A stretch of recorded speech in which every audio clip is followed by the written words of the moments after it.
And welcome back. Last weekend, the Democratic National Committee voted its new leadership following a strong Republican showing in the November election. Connecticut also has a new chair of their Democratic state party. Danbury Mayor Roberto Alves has been chosen for that role, and he now joins us Zoom. Thank you for joining us on CT25. You're welcome, and thank you so much for having me. You have some big shoes to fill. Nancy DiNardo, who held the post before you, some 15 years. She did take a little time off, but she's really been a stronghold of that party. What are your aspirations as far as reaching out to Democrats in the state? You're also the mayor, I should point out, of Danbury. We're on the city council as well. So you've had a lot of experience with the Democratic Party. So tell us about your aspirations for Connecticut. Well, thank you so much. First, I want to thank Nancy for all she's done. I don't think she's been a good chair. I think she's been a great chair, trailblazing the strides that have been made by the Democratic Party. We hold supermajorities in both chambers in Connecticut for the first time since 2008. And these things don't happen in a vacuum. It takes a lot of people, but it takes great leadership. I had the privilege of serving as treasurer for the state party under her leadership. Consider her a friend and look forward to continuing to work with her. So thank you, Chairwoman Nancy, for everything you have done for our state and for our party.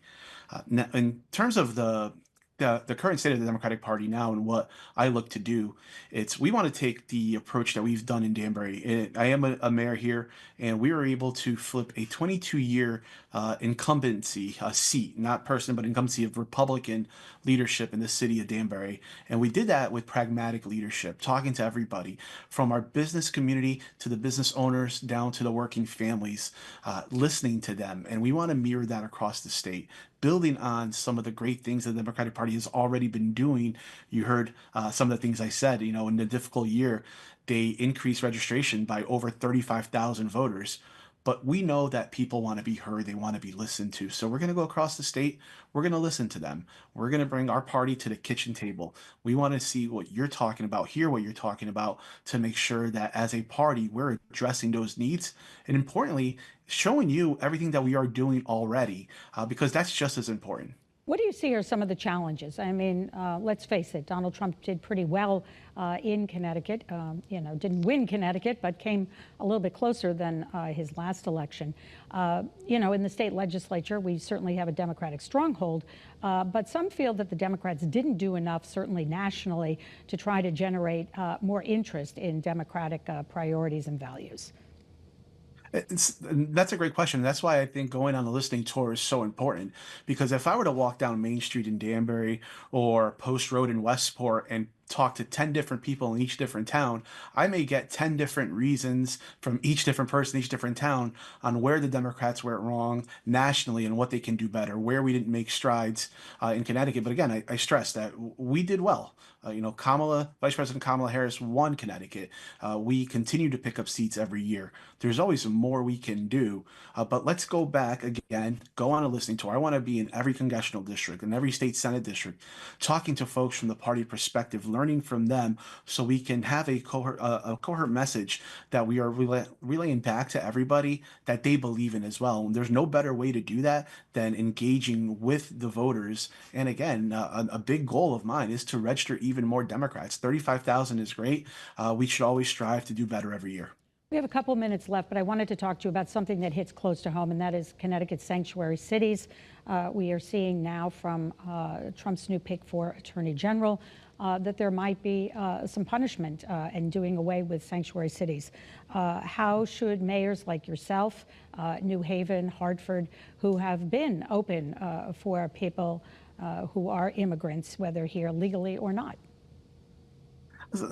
And this is a challenge that every mayor, every first selectman in the state has to deal with.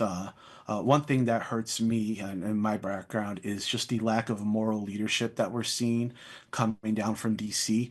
This is a failure of morals. It's a moral failure for removing a policy that lets, if ICE were to come in, they can go into churches, schools, and hospitals. But we have such a great attorney general in our state that's ready to be in the front line. We have great mayors that are leading the fight on this. And so I can speak here for Danbury, where we haven't seen anything of massive raids, but we are asking our families to still go to school, still go to churches, still go shop in your communities, because this is so important. It's the fabric of our society. I remember in the economic downturn here in the 2008 era in Connecticut, the Danbury was hit pretty hard. But if you were to go down our main street, it was our immigrant communities that kept the economy going alongside everybody else. They were such an important part of it.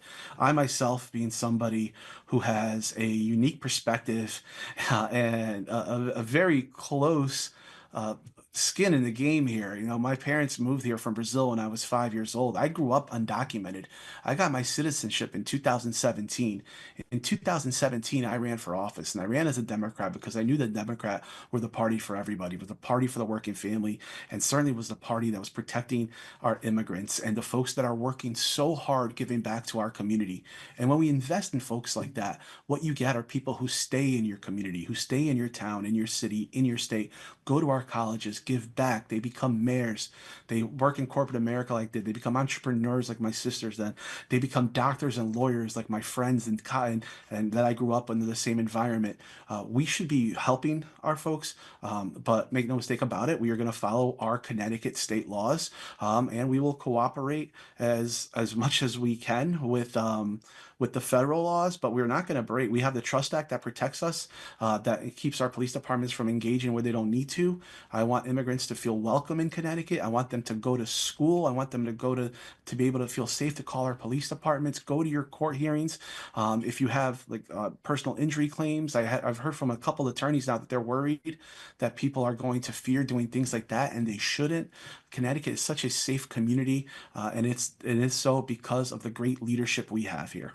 Well, thank you. I want to join it. Thank you for joining us on CT25, the mayor of Danbury, and now Roberto Alves is the head of the Connecticut State Democratic Party. So thank you for joining us on CT25.